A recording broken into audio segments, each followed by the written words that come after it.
Our first goal is really to put someone in the first team and to create their identification with our fan base. That's really important. Is that what success looks like, the fact that you've got a player in the first team, or is success winning the FA Youth Cup? You know, obviously everyone looks at, do we bring people to the first team? If we can have a doctor in America, that's as well as success for us as an academy. Trying to get these people winning life. So the Hall of Fame of the academy should be a big variety of stories. We have a great team here at Arsenal who works on a daily basis, and I've just came in. I need to start my journey really, you know, to get to know the system, and you need to struggle. I need to have bad results to see what reality is. But at the moment we are pleased with the 18s, FA Youth Cup, the 23s with the new manager, Freddy Ljungberg. It's exciting times, you know, for these youngsters to be surrounded by people who have been there, you know, at the top level. It shows you have the passion, but I'm thinking, if you have advice for people, for parents or for children about what is an Arsenal youngster, can you tell me in your mind what is an Arsenal youngster? No, they're so different. Everyone is so different, and that's good. And probably the best thing for parents is to relax, because there's a lot going on for these youngsters, and there's a lot of hype in the system of being a football youngster or a potential youngster in a football academy. You can end up as a professional footballer, but the chances are very slim. Be aware of education, and there could always be a date where your son could be released, could get injured. There could be a possibility to play first team, to go to another team, to play football. There are a lot of challenges out there. Just make sure these youngsters are prepared for any of them. Do you find that the parents can sometimes be more difficult to deal with than the children? I had good conversations so far, because obviously as a parent you're highly emotional when your son is not playing, highly emotional when he's not getting his playing time. I try to give them some support and tell them what I went through when I was a youngster and not highly regarded, not had that potential, where I missed out a season because of injuries, you know, and anything can happen. There's a lot of blaming going on there, you know, why is my son not playing, or is the coach, is the fitness coach, is always other people. Trying to regulate a little bit, that's my job, but you almost have to deal with any sort of situation, you know. It's a good sign sometimes to struggle and to go through those periods to prepare them for actually real life. The business is sometimes harsh, you know, it's a tough life. Everyone sees sometimes just a beautiful picture of being famous, having all the money, but the reality is a lot of tough and hard work, and you have to be resilient and really ready for the next stage. Do you think big clubs need sort of ex-players around? I think there needs to be a balance, you know. Not everyone is really made for it, but sometimes we're trying to get people in from the past, people who make Arsenal really big, you know. So youngsters need to understand that. It's great that the club believes in the academy and believes that we can promote and develop youngsters who are going to challenge the first team. That's really the target. So is that what success looks like, the fact that you've got a player in the first team, or is success winning the FA Youth Cup? Like, how do you balance that sort of tension? If we can have a doctor in America, that's as well as success for us as an academy. You know, that's how I see it.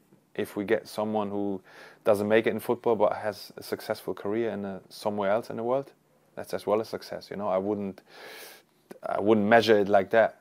So the Hall of Fame of the academy should be a big variety of stories. So I'm open to the FA Youth Cup, winning that title with the 18s. I'm open to win the Premier League 2 title. Trying to get these people winning life. Can you talk me through some of the youngsters that have been included? Maitland-Niles, Smith Rowe, he's on loan. Yeah, interesting talent, you know, but as well very young. Bukayo Saka is 17 years old, for example, and we don't want to push him too hard, you know, to an extent where he's misused in a way, you know. He has to cope with that tempo. He's still a first-year scholar, so he has got a lot of education going on, and we don't want that he thinks that is just good enough just to train with the first team. No. The manager likes him, yeah, but still he has got a lot of steps to do before he can call himself a real professional in a first team environment. And you've got Smith Rowe on loan at RB Leipzig. Yeah. Can you talk me through that decision and his sort of development? I think it's really important to see him going on loan for half a year to have a great experience, you know, to play in the Bundesliga that sits right below the Premier League in terms of the tempo. I think from 23s to Germany and then coming back to the Premier League is a good step in between. Sometimes you get stuck in that 23s first team training bubble where you train with the first team, which looks nice, but you need the competition. And if the 23s competition is not good enough for you in terms of the tempo, you need to have a different step in between that. I just wanted to see, obviously you keep an eye on, you must watch some of the guys overseas, don't you? So what have you made of Reiss Nelson in Germany? Yeah, it's quite interesting for him, the journey he's facing in Germany, the challenges, and he's describing it as it's a tough time every day in training. There's something he takes on with a young manager who really believes in him, who gives him chances. Sometimes he comes off the bench, makes the difference. So for him, the next step is really to play really regular, playing always from the start. That's his next challenge. But at the moment, he's making an impact, coming off the bench. He's getting minutes. He's learning a new culture, a new language, I think is very beneficial to him. Can you explain what this link might be that's sort of emerging from English football and German football? Yeah, the thing is at the moment we have positive examples, you know, from players going from England to Germany and really embracing that little step back, you know, and really evolving in that system, in that German system, in the Bundesliga. They fit quite well, but obviously the more and more players are going, there will be some examples where it doesn't work. At the moment we have the positive examples and everyone trying to jump on that train. But we shouldn't be shy of daring to do so. Do you think sort of the sort of Hudson-Odoi example, that's something that shows that you need to make sure you have a pathway, or you as a club might lose, you know, somebody like Smith Rowe to a German team?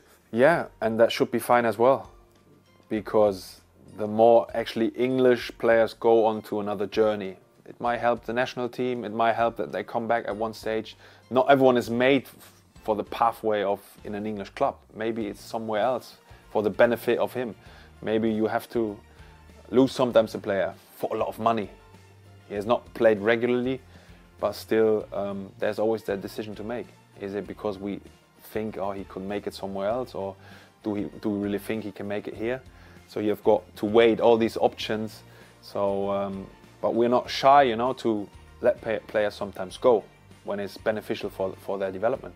And then the Jadon Sancho comes back, play for England because of that journey, because of he has learned a lot and used the facilities. So I'm actually quite excited about that for English and British football.